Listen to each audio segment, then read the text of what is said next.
So let's kick off this inaugural episode of just some sports talk. A little bit of context and background about me. My name is Aaron Machbitz. I host a couple podcasts, my main one being Something for Everybody, and you can check that out. Talk about personal development, mental health, all sorts of things like that. But then I run a sports performance brand called Champions Adjust. Merch and all of that stuff can be found at champsadjust.com. But the main theme of that company is our mindset program that I specifically work with athletes. But we've also designed some really cool apparel, and I built that brand and that business off the back of my sports career. And so my background in sports is that I played baseball my whole life. Baseball is probably my first love. And I played that all the way through college, played that Division I, was a 4-year starter. Now I coach baseball for the Dallas Patriots. And so then when I got done with my baseball career, I moved into professional wrestling and became a professional wrestler for 6 years. And that was my career for a very long time. And so then over the last about 4 years, business-wise, I've been focusing a lot on creating my podcast and talking about mental health and mental fitness and intertwining that with sports, hence the mindset program for Champions Adjust. And so that's really what I've been focusing on. But I absolutely love sports, and they absolutely changed my life for the better. So I figured, why not come on here, go live on some of these platforms that I've never gone live on.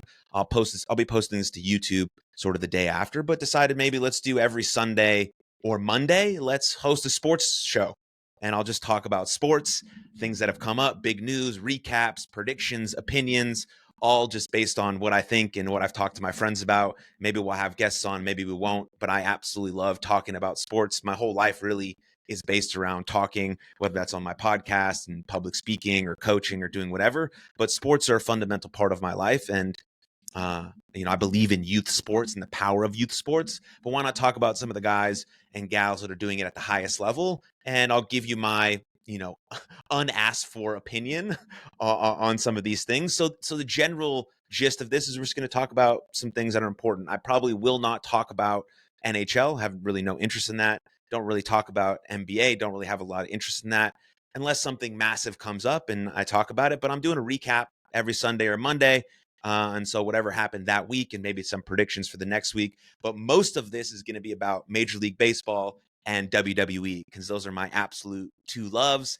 And what sports show talks about those two things extensively. So I'm unique in that regard. So there's a little bit of my background. I might do that, in the coming episodes, because we'll get new people coming in every now and then. But just making sure everything's good to go. Yeah. And so that's what we're doing on this sports show. It's sponsored by Champions Adjust. I haven't really come up with a good name, so we'll just say it's the Champions Adjust Sports Talk Show. Again, you can go to champsadjust.com for any of your performance apparel, or if you have a young athlete and they want to jump into our mindset program, that's another good option there too. But let's jump right into some of the obviously the biggest news. Even for now, I'm recording this on November 24th. I think still some of the biggest news in the sports world was this Tyson-Paul fight. And coming from a professional wrestling background where everyone knows that the fight is predetermined and it's entertainment, this was one of the best scripted boxing matches, I've ever seen in my whole life. I think Rocky Balboa did a better job of scripting some of his matches because they had a little more drama in those matches. So Paul and Tyson should have went to Rocky Balboa and Sylvester Stallone to plan their 8 rounds better than they did. But man, I mean, cool experience, like unbelievable to pack out Jerry World here in Arlington, Texas. Well, not here. I'm about 45 minutes from where they hosted that event. So really freaking cool. But clearly, obviously I don't know. I'm not on the inside, but giving my opinion on it, looked like a scripted boxing match. I mean, Mike Tyson's the man. I think Paul's come a long way in terms of his credentials as a boxer. I'm not a boxer, so don't really know what a good boxer looks like. But according to some people that I listen to and watch, such as Joe Rogan, he has some really good skill, but I guess he hasn't been in the ring with someone who's that good yet. And you could tell that was a scripted fight. You could just tell. I don't know if like Tyson needed money or whatever his situation was, but man, some of those training videos coming up where he was moving and he was quick, he was fast, like it just didn't look like that in the boxing match. And I don't know, maybe he actually legit got tired or his legs gave out on him or whatever the case may be. But coming from a professional wrestling background, it did just look like a scripted boxing match. And again, they should have just given Sylvester Stallone the reins to create 8 rounds, because man, those Rocky movies are sharp. They're intense. There's a lot of drama. It's a roller coaster arc, and so it's really cool. But what I actually thought about when I was watching that match was that Mike Tyson is still a draw. He's still a freaking draw. People want to see Mike Tyson. I mean, he had a thing in the WWE back in the day with Stone Cold Steve Austin and Shawn Michaels, and that was sick. Like, bring him back. Bring him back into the WWE. Clearly, he's still got draw. People want to see him. So why not bring him back to WWE? I know the WWE is switching over to Netflix in the new year, which is a massive deal for WWE, which is super cool. So maybe he'll be on that show, or maybe he'll be on WrestleMania, whatever they're on. And so it just goes to show you that he still has sort of selling power. I mean, I don't know how many people were in Jerry World or in Arlington at AT&T Stadium, like 70,000, and 40 million were watching it on Netflix. And Netflix really better figure out their streaming stuff when WWE hops on, because those pay-per-views are big, and they got Monday Night Raw on there and SmackDown and all these other shows that they're doing for the WWE. But I think it was a good test run for sort of the traffic they might get when it comes to those really, really, really big events. But man, WWE, give Mike a call, baby. He's ready to go. He's got drawing power. He's clearly in good shape. And I think most importantly, I think what he talked about also in some of these interviews that he did, whether post or pre-match, was that he needed a purpose. And getting ready for this match and training and having something to look forward to or keep your eyes set on is extremely important, especially as an athlete, but even more important, at least in my personal experience, as a retired athlete, because you feel like you have this loss of identity. Who am I supposed to be? And Mike Tyson has gone through so many different roller coasters and trials and tribulations in his life. It seems like he's planted his feet now in who he wants to be and who he wants to become. But it's always important to have something that drives you, a purpose, something bigger than yourself. And preparing for an event like that or a match like that, scripted or not, is still very hard. And it still drives you, and it still gives you purpose as an athlete, because he's one of the, I don't know if he's the greatest boxer of all time. People say that. Maybe there's some debate on it. Can't really give you my opinion. He's the most well known in my eyes, maybe outside of Muhammad Ali and Floyd Mayweather. But everyone knows Mike Tyson. And when you're that driven and that gifted, you need something that continues to drive you. And maybe it's with WWE, because it can be a little bit more scripted and more safe for him, potentially as he gets older, right? I think he's almost 60 years old. But people still want to see him. People are still interested in him. And I think that's quite cool. And then speaking of WWE, yeah, as I mentioned, I used to be a professional wrestler, have been in the ring with some of these guys that and see on TV now. One of my absolute best friends in the whole world, who was a groomsman in my wedding, is Wheeler Yuta. And he's in a massive storyline with AEW right now. So there will be absolutely no Yuta slander on this show ever. That's my fucking guy. I'm so freaking proud of him. We lived together in Philadelphia a long time ago when we were both just trying to come up in the business, not making any money. Grinding, and it's unbelievable to see him, at the top of his game in main events with a really cool group, doing some gnarly shit that I've seen him do on TV. That's pretty wild, and yeah, I'm pumped for him. So that's really about AEW that I know. I follow because he's doing it, and I'm proud of what's happening there. But I sort of lost track of professional wrestling for a while after I retired, and sort of lost my fandom ship. And, now I've been removed from in-ring competition for a while, getting back into it. I've been to a couple shows with some of my buddies. Shout out to my number one wrestling buddy, Tanner Lurie. We've been watching wrestling together since I was, I don't know, in high school. So a long time ago. I mean, I'm 32 now, started watching wrestling when I was 13. So Tanner asked to go to a couple of shows when they were in Dallas. We went to AEW, went to Raw. So I asked some of my buddies for some tickets, and we went out there, and the shows were great, and the live shows are electric, and there's such great atmosphere, and it takes you back into the moment of why I fell in love with professional wrestling, for the athleticism, the drama, the story, the heroes, all this sorts of stuff. And so in preparation for this show, knowing that I wanted to start doing a sports talk radio, and I wanted to have WWE inside that sports talk radio, I decided that I would get back into it. And so naming off these champions right now is mostly just for me because I didn't really know who was who. I knew some of the big storylines like Cody Rhodes and Bloodline and The Rock and all these sorts of stuff, but I didn't know some of these other people. And so in case you're me and you're a new fan or you haven't caught up in a while, because in 1 week's time, Survivor Series will take place, I believe, in Canada, Survivor Series War Games. And we'll touch on that, some match predictions here in a little bit. But heading into that pay-per-view, which is one of like the big 4 pay-per-views for WWE, here are the champions, right? You got Cody Rhodes, who's the sort of the top of the mountain, undisputed champion and WWE champion.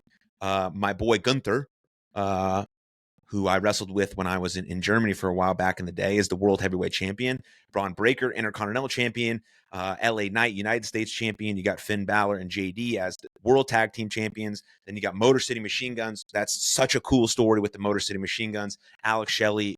Like, I think every single independent professional wrestler will tell you that Alex Shelley is one of the best guys that they know. Like, and so freaking, I don't know his partner at all, never met Chris Sabin, but I know Alex Shelley quite a bit, and just an absolutely incredible guy. And so really cool to see that whole story arc come together and then be in WWE as WWE Tag Team Champions. Then you have Nia Jax as the Women's Champion, Liv Morgan as the Women's World Champion, and Jade and Bianca as the WWE Women's Tag Team Championship. And they're doing a tournament right now to crown the Women's United States Champion, which is really fucking cool. I watched a really good triple threat match on Friday Night SmackDown a couple days ago with, I can't remember, but it was part of the women's tournament. There was 3 of them. They freaking crushed it. It was a great match. And then the big reveal on Friday Night SmackDown, because we're in Sunday, so I'm not giving away any spoilers, you probably know, is that CM Punk came out and is going to be the 5th member of the OG Bloodline, and that clash at Survivor Series is going to be freaking cool. And speaking of that, like here's some what we got so far for match predictions and things of that nature going into Survivor Series again, which is in Vancouver, Canada on November 30th. I'll be watching that live on Saturday night. Then hopefully Sunday or Monday after that, I'll give my take on that and any other news that is circulating in the sports world. I mean, this is totally going to turn into a MLB and WWE talk show because those are the 2 things that I like the most. And we need more of that. We need more of people talking about baseball and wrestling, the 2 greatest things on earth. And so, yeah, we're fired up. We're fired up about that. And so here we go. Here's some, wait, hold on. Issue. There we go.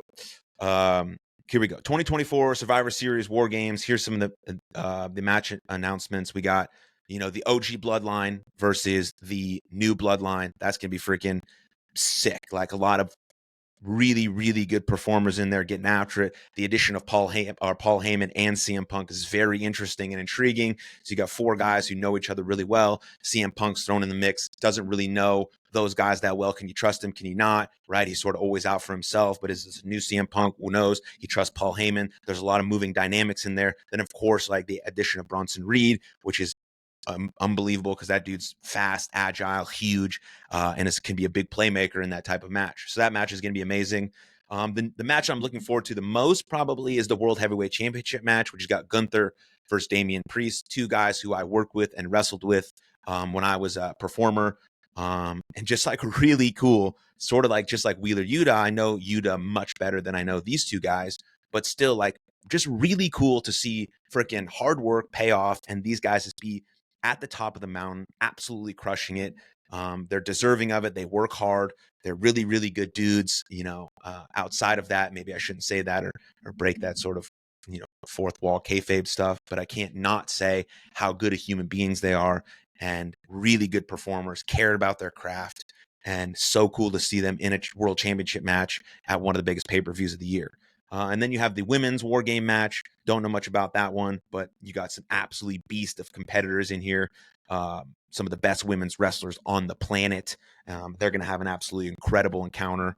I'm sure it seems like just looking at this that it may come down to Ripley and Jax, and then hopefully Ripley takes over Jade Cargill because those 2 women are strong enough and powerful enough to take down the powerhouse of Nia Jax. But you got to lapse just some killers in there. Really good match. That's going to be awesome to watch. And then this one, I didn't know that this was I saw a little bit about how Kevin Owens like sort of beat up Cody Rhodes backstage, and there was only some fan fan cam footage of that. That was a really good arc into making this me super fired up for this match, which is the undisputed WWE Championship, which got Cody Rhodes, the legend, his whole 2-year story to end the story, to get to the championship, to win it. Now he's just an absolute fighting champion. People love him. I think he's awesome. But I think one of the best performers, the best WWE superstars over the last 10 years, that Cody Rhodes even said in his promo, which was a really good back and forth promo, a lot of passion there. Like, one of the stuff that makes the storylines better than others is the believability. And Cody Rhodes and Kevin Owens bring that every time because they just love being professionals. They love being performers and they love being WWE superstars. Anytime they go out there and do anything, it's with full conviction and full belief. And then the fans watching believe it to be true. And Kevin Owens is just like that good. He's that good that he can really make anything work. And he knows who he is. He's very authentic, and authenticity means connection. And if someone's authentic and a fan can tell that, they're going to be connected to them regardless if they want to cheer or boo them. And Kevin Owens has mastered that, especially over the last 10 years. And him and Cody Rhodes are two of the best performers on the freaking planet. With how intense and heated this is, hopefully extends past Survivor Series, and we see where this thing might go. I have no problem absolutely seeing Kevin Owens as the undisputed WWE champion. I don't think it's going to happen. I think Cody Rhodes is going to hold that title for a while, especially how big his stock is right now. But you absolutely never know, right? You never know with WWE. You never know with Kevin Owens, what direction they want to go into. So that's going to be awesome. And then you have another hard-hitting match with the Intercontinental Championship, Braun Breaker versus Sheamus. That's just going to be balls to the wall. They're just going to beat the shit out of each other. And I don't know. Maybe Sheamus will get his his Grand Slam championship by winning the Intercontinental title. But Braun's a beast, and so we'll see where that goes. And then you have this sort of building storyline with LA Knight and Shinsuke Nakamura. Don't know where that one's going to go. But again, Survivor Series next week. Tune into that for some of that stuff. But I think Cody Rhodes is going to retain. I think Gunther's going to retain. I think Sheamus is going to win that title. I think the OG Bloodline is going to win. And I think Ripley's team is going to win. So those are my predictions. Who knows what's going to happen? We'll circle back on next week's show to see how I did, how much I got wrong. Maybe I was 0 for 5, whatever the case may be. It doesn't matter. It's all fun. Can't wait to watch it. And that's my my WWE update for now. Yes. Yeah. Now we'll move on to very, very little NFL stuff. I just want to say, I think we're going into week 12 or week 13 of the NFL. Before the season even started, my Super Bowl picks were 49ers versus Chiefs, 49ers winning. Where the Chiefs get so close to a three-peat, 49ers finally get the big one. But as we go into this week where they play the Packers, like as I'm recording this, they play the Packers in like 2 hours with no Bosa, no Brock Purdy. The 49ers are completely depleted. So my Super Bowl picks might be going down the tube. Obviously, the Chiefs are playing well. They're not playing that well, but they're finding a way to win, which I think in my mind is encouraging because even when you're not playing your best, you can still be able to get the job done. That's being able to play badly well, something I talk about with my athletes all the time. Someday we don't show up with our best shit. Like, that's just how it is. But how can you play badly well? And the Chiefs seem to be doing that because they have cohesion. They have a great coach. Obviously, they have a great quarterback. A lot of the guys have been playing together for a while, and they're going for a three-peat. So there's a ton of pressure on them to go for this three-peat, which I don't think has ever been done in the history of the NFL. But they're being able to do that. So maybe towards the end of the season, they turn on a little bit and they have this momentum going into the back half of the season and going into the playoffs could be really big for them because obviously they're a dangerous team. They're a dangerous team. Patrick Mahomes is one of the greatest players that we've ever seen, and Andy Reid, one of the greatest coaches we've ever seen. But my pick was 49ers and Chiefs, probably wrong. So, I still think the Chiefs can make it. But I think the Lions, I don't know. I'm not going to give any Super Bowl picks right now, but obviously the Lions are looking great. Dan Campbell's an absolute beast of a coach. The Eagles, hit or miss there, like they usually fumble towards the end of the season. Obviously, the Ravens are freaking really good. The Chiefs are always there. The Bills had a great game against the Chiefs last week. Josh Allen's playing MVP-like. So there's a lot of teams gunning for it. But, a lot about playoffs, especially in the NFL or really in any professional sports, is momentum. And it's momentum and bringing out your best when the lights are on the brightest. And that's where mindset and mental skills come in, is being able to be at your best when it's shining brightest. And that's why Mahomes has been so successful. Guys like Tom Brady, you think about MLB, Derek Jeter, like these guys played their best when the lights were the brightest. Why? Because preparation was the cornerstone of who they are as athletes. Like Derek Jeter and Tom Brady say this all the time, that they were not going to go onto the field unprepared, because preparation created confidence for them. Preparation is one of the cornerstones of feeling confident. And you can act differently than how you feel. I'm going to act confident because I know I prepared for this moment. And it's a lot about that. And it's also, when you get into the playoffs, it's a lot about belief, like belief that we can win this one. You see teams all the time who just keep losing the big one, losing the big one, losing the big one. Happened to the Dodgers in baseball for the last couple of years. Dave Roberts was on the brink of being fired this year because he couldn't get past the big one. Yeah, they won the COVID World Series, but they had an asterisk to it. And they kept losing and losing, even though the Dodgers technically had the best team in baseball for a while. But they couldn't win the big one. Why? Because it's a belief. It's a belief system. Oh, yeah, we just keep losing every year. I don't know if we can do it. No, fuck it. It's like, yes, we can. Yes, we can. Yes, we can. Yes, we can. And that has to be a culture-driven thing. Started from the top, which is Dave Roberts, knowing that when we get in these situations, we're down, we're up, we can, because we believe in each other and we play with trust and we play with belief. That's how you win the big one. But if you've never won the big one, how do you know you can do it? Well, you got to get that first one out of the way. And there are some teams who just keep fumbling in these big moments. And I don't know what it comes down to, because I'm not inside these locker rooms, but a lot of it is culture, a lot of it's belief, a lot of it's the head coach, some players. Like, all of these things matter when you're thinking about winning the big one, whether it's a Super Bowl, a World Series, and even just a playoff game. I mean, look, I live in Dallas, right? You look at the Dallas Cowboys. They haven't gotten out of the first round in I don't know how long, and they've had some really good football teams. This year, they're depleted with injuries and a lot of the other stuff, which has caused a lot of people to think they might have a rebuilding year. I'm just a really big fan of Dak Prescott, what he does for the community, what he stands for. I think he's a great quarterback as well. But it just seems like something always stops them from playing their absolute best when it matters the most. And the best teams do that. Tom Brady did that on a consistent basis.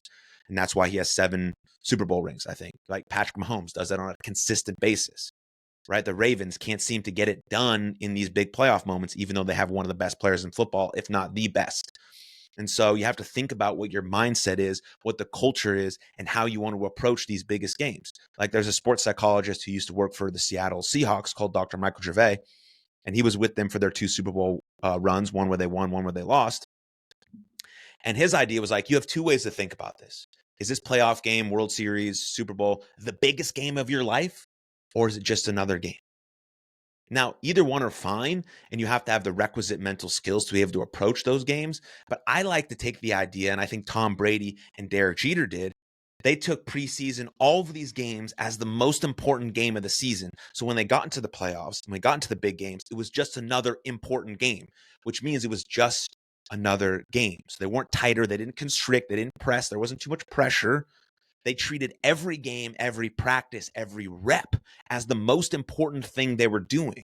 And so when they stepped on the field, when the lights were the brightest and they have press conferences and halftime shows and all this shit happening that you're not used to, that changes the pacing of your game, it's still just another game. Because every time they stepped on the field, whether preseason, practice, or a game, they treated it as such. They had what's important now mentality, this moment right here, this play, this pitch. And you can take that into any aspect of your life. But the best performers in the world know how to do that. So they're not thinking, oh, this is the biggest moment of my life, I have to do this. No, they've treated every moment up to that thing that this is important.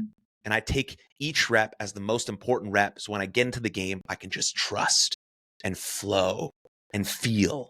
And that's why some of the best people in the world crumble in the big moments, and some of the best athletes in the world rise in those moments. They're not really rising. They're just doing what they normally do, but they've treated every moment as an important moment. And so they've prepared, that word prepare is very important, prepared to feel confident stepping into these moments. And so that's just sort of, I don't know, a tangent on what got me here, where I got from the NFL talk and all of that. So my Super Bowl picks, I don't know, 49ers, Chiefs, that's what I did at very, very, very, very, very beginning of the year. I made a bet with one of my buddies. I don't know. I'm really hoping the Lions get it done. I love the Lions because I think unequivocally, without question, Mike Tomlin and Dan Campbell are the 2 best coaches in the NFL. 2 best coaches in the NFL. I mean, Dan Campbell got sort of laughed at when he joined the Lions. Why? Because he was trying to do things differently. And these guys, Dan Campbell and Mike Tomlin, have their players believing in something. And they believe in them. It's a reciprocal relationship. It's a reciprocal relationship, and that's incredible to think about. So I think, Mike Tomlin, Dan Campbell are two of the best coaches in the world, not just at football, but at leading men to a bigger purpose, leading men to believe, leading men to trust each other, ultimately creating a relationship first culture where people care about each other. They want to love on each other. They want to care on each other. But they also, when they step on the field, they want to play fucking hard for each other. And that's where it's at. And so I love that. I love Tomlin and Dan Campbell. Would be honored to speak to them about any sort of coaching philosophy that they have. Maybe that's possible down the line. And then last but not least, most important subject, MLB, baby. MLB, Major League Baseball, my favorite sport.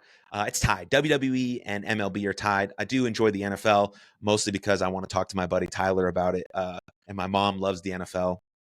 She's sad about the Cowboys this year, but she still loves watching it. She got a 75-inch TV that she's super fired up to watch all of her sports on and shows on. So happy for my mom with that. But she's the NFL fan, so I really try to just keep notice so that I can chat with her about it and now do the show. But Major League Baseball, this right part, I know there's no games happening with Major League Baseball right now, but this part of MLB, super exciting. We got a lot of free agents. We got a lot of stuff going down.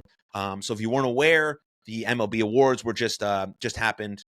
Best players of the year, right? You have unanimous MVPs of each league. The Los Angeles Dodgers designated hitter Shohei Ohtani wins the National League Most Valuable Player Award. That's already his third MVP in 4 seasons. Incredible. He's the first DH to win. He's going to go for his 4th MVP next year, and he'll be pitching too. Wow. And then the other MVP award goes to, in the American League, goes to New York Yankees outfielder Aaron Judge. He won the American League Most Valuable Player. He gained all 30 first place votes, which is amazing. It's his 2nd MVP. Some argue that it should be his 3rd MVP, that he got snubbed in 2017. Jose Altuve had a good year in 2017, but it wasn't like, I don't know. It's a hard debate. You can check out the stats for each guy. Some say he got snubbed. Jose Altuve won, but technically this is his 2nd MVP. Some say, again, 3rd. And so then you have the American League Cy Young is Tarek Skubal. You have the National League Cy Young, which was Chris Sale. Then you have, I think there should have been more consideration for Paul Skeens as the Cy Young Award winner. Yes, he won the Rookie of the Year award, but yeah, it's cool that Chris Sale won for the National League Cy Young. But I think Paul Skeens is the best pitcher in baseball. Like, I don't care if he had 7 starts or 75 starts. The dude was better than everyone that he faced. So we got to take that into consideration. Yes, he finished 3rd. He did finish 3rd. Zach Wheeler finished 2nd. Zach Wheeler had an incredible year. Love him. Love the Phillies. But Chris Sale ultimately won that award. And then you have the Milwaukee manager, Pat Murphy, won National League Manager of the Year, and Cleveland manager, Stephen Vogt, was American League Manager of the Year. I'm happy when the Cleveland Guardians do anything good. I got a buddy who's the mental performance coach for that team, Brian Miles, who's incredible. Obviously does a ton of amazing work with that team because they continue to improve and to continue to get better and show up when they need to. And really cool for Stephen Vogt to win that Manager of the Year award. And then you have Luis Guile won American League Rookie of the Year, and obviously Paul Skeens won National League Rookie of the Year. Again, I thought he should have maybe be considered more for Cy Young, but I guess him coming in 3rd is pretty cool. He also started the All-Star game, which is really cool. I mean, that's all he did in year 1. Can't imagine what he can do with a full season, and really hoping that the Pirates can actually keep him around along with some of their other young superstars so we can start building that cool franchise out in Pittsburgh to go along with the Steelers, who are crushing it. And just really want to see the Pirates have a great season and a great, franchise, because they have all these great young guys. They got to be able to keep them and expand them and get them better and develop them and all these cool things. So those are some of the awards that we saw and some interesting stats that sort of came along with some of these awards, right? You had Shohei Ohtani, who won the MVP and a World Series ring, right? Not the MVP of the World Series, but just, that was Freddie Freeman. Obviously, freaking was dominant in the World Series, just absolutely blasting baseballs. It was really cool to watch. One of the best hitters you'll ever see. But Shohei Ohtani wins the MVP, right, in the National League, and wins the World Series. There haven't been very many players to do that in the divisional era, which started in 1969. So in 1970, you had Boog Powell do it. 73, you had Reggie Jackson do it. 75 and 76, Joe Morgan did it. Well, back-to-back World Series and back-to-back MVPs. Really cool. 1980, you had Mike Schmidt. 83, Cal Ripken Jr. 84, Willie Hernandez. 88, Kirk Gibson. Then you get to more recent guys who a lot of us will recognize their names. 2012, you had Buster Posey, who had some like the best 5-year start of career ever. Now he's working inside baseball operations for the San Francisco Giants, which is cool because they're trying to have a really big offseason or next offseason where they go and get a bunch of guys and recreate their team and have just like the booming Giants that we know to be true when they won all those World Series rings and all the sorts like that. So Buster Posey did it. 2016, Chris Bryant did it. 2017, Jose Altuve did it. I mentioned the 2017 Jose Altuve MVP debate with Aaron Judge, but he also won the World Series that year. I think that was the year of the cheating Astros. And then 2018, Mookie Betts did it. And then in 2024, Shohei Ohtani did it. Won the MVP, won the World Series. Incredible. I guess if Aaron Judge had and the Yankees had won the World Series, it would have been him as well. So that's pretty cool. That's a very short list of guys who've won a World Series and an MVP in the same year. And another cool stat, like four pitchers have won both the Comeback Player of the Year and the Cy Young Award in the same season, right? You had Cliff Lee do it in the AL 2008. Rick Porcello did it in 2016, Justin Verlander in 2022, and Chris Sale in 2024. Like, that's quite an extensive list considering the Comeback Award has only been around since 2005. And then you get into some of the most exciting parts of the MLB offseason, which is free agency. You have the number one free agent sort of in the history of baseball outside of when Shohei Ohtani signed that deal, which wasn't that long ago. You got one of the best players that you're ever going to see grace us, Juan Soto, right? And Juan Soto is seeking a 12 to 14-year deal for $45 million per season with opt-outs after the third and fourth season. And now he's not the only one who's on free agency this year, right? But he's the big one. You got Juan Soto. But you also got Corbin Burns, who's just an ace on any staff, right? If the Orioles lose Corbin Burns and Anthony Statonder, or however you say his name, their home run leader this year, they're going to have trouble filling those roles. I know they have an amazing farm system and a lot of people coming up, so maybe they'll be able to fill those roles. But you're going to think that the Orioles are going to try to keep those guys around. And then you have all-star stud player Alex Bregman, who's also on free agency, also a Jew, as am I, right? Proud, committed Jew. Alex Bregman, thank you for your work. Don't know where he's going to go, right? But some of the discussion around them is there's a report that Alex Bregman is seeking a deal close to Manny Machado's 11-year, $350 million extension. I don't know if I would do that, but that's what he's seeking, right? And so maybe that's where he goes. I don't know where he's going to go, but that's the deal that he's seeking. You have a ton of good pitchers, right, on free agency this year. You have top 10 starting pitchers available right now. I mentioned Corbin Burns, Blake Snell, Max Fried, all top of the line starters. Then you have Flattery, who we saw a little bit in the playoffs have glimpses of greatness and struggled a little bit. Evaldi, who is crucial in helping the Rangers win the World Series, not when the Dodgers, obviously this year, but the year before when the Rangers won. And then you have Yusuke Kikuchi, sorry, excuse me. And then you have Sean Manaea, Walker Buehler, Shane Bieber, and Luis Severino. So you think like the top three guys, Corbin, Snell, and Fried, are number one starters. I say Flattery and Evaldi could be 2 or 3, and then the rest of the guys are. I mean, Walker Buehler is a stud though. But I don't know if he's a frontline starter. Maybe he's a 3 guy. I think the Dodgers might work hard to keep him around. I think they just signed Dustin May to a 1-year deal. He's coming off, I think, a Tommy John, so he might be a starter. And they got some other guys they want to keep in their bullpen. They're looking at that Japanese pitcher as well. And then Shohei is coming back to pitch next season. So there's just a lot going on there. And the speculation is that Juan Soto is going to stay with the Yankees. I mean, they should absolutely pay him whatever he asks for. He's one of the best players in baseball, was second in MVP voting, only to his teammate Aaron Judge, who won. So you're going to want to do everything you can to keep him around. But teams are coming in hot for Juan Soto. The Mets, the Phillies, the Giants, I know are going to be coming in hot. It would probably behoove him. I don't know. I don't know what would behoove him, but like the Yankees just made the World Series, so Juan Soto wants to win another World Series. He wants to play in a high market team. He wants to have the lights on bright. He wants all that stuff. And any team he goes to, they instantly become a playoff contender. It's just how it is. And I mean, the Phillies would really, really, really get better with him on their team, because they're like one of those teams that I talked about earlier that they just can't seem to get it done when the lights are on the brightest. They can't. And they have some of the best players in the world: Trey Turner, Bryce Harper, Schwarber, Zach Wheeler, but they just can't seem to flip that switch when they need to the most, and they keep losing to teams deep in the playoffs, and they can't get it done. They made it to the World Series one year, couldn't get it done there. So I think Juan Soto might be someone that pushes them over the edge to help them get that World Series done, because he is someone who's already won a World Series ring. He won it with the Nationals. I can't remember the year, maybe 2018 they won. And so the Mets are going to go hard for him. They had a really good year. Shout out to my buddy Harrison Bader, who plays for the Mets. And then we have the Giants, who have Buster Posey sort of doing some dealings for them inside their baseball operations, and he's going to try and go out and get some of the best players in the world. And that might be Juan Soto this year. Maybe that's Bregman. I don't know what the needs of the Giants are, but they do need some great baseball players to elevate them past that really tough division where they're, going head to head with the Dodgers and the Padres, who have both had really, really good years. So you got to, spend some money and develop some talent to try to be able to compete with some teams like that. And then you have the Yankees, who should be $1 billion franchise, should be giving all of the money they possibly can that's allotted to Juan Soto to keep him on the team, to keep Judge and Soto together, to keep that core group together, try and get back to the World Series and potentially win one. Because if you're a fan of sports, you want to see the best players in the world win the big one. You just do. And you want to see them perform at their best when the lights are the brightest. Now, Aaron Judge didn't have the best playoff run. His team